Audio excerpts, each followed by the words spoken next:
নাম কি তোমার? ইয়াস। ইয়াস, কিসে পড়ো? 9 years old। 9 years old? ভুলে গেছে, সরি। আমার ভুল হয়েছে। বলছি কিসে পড়ো? ক্লাস 9। কাছে আসো। গার্লফ্রেন্ড আছে? হ্যাঁ। আছে?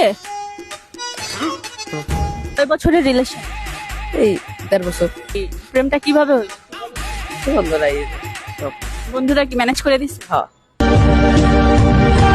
প্রেম কেমন চলতেছে? গিফট টিপ দিতে হয়? না দিল হয়, দিল। না দিলেও হয়। ভালো গার্লফ্রেন্ড পাইছে। क्या बोला क्या बोला? ঈদের গার্লফ্রেন্ড কি কি দিতা? ওই আপনার কাছে বলবো কেন? এত কিছু বললে এখন এটা বলা যাবে না? না, এটা বলা যাবে না বলো না একটু। না। যা দিবার আমি দিবানি। তুমি দিবা না? গার্লফ্রেন্ড কি আমার থেকে বেশি সুন্দর নাকি কম সুন্দর? এখন সুন্দর বেশি, আমার পছন্দের গার্লফ্রেন্ডটা আপনার চেয়ে সুন্দর হবে। যার যার চয়েস আলাদা। বাবা কি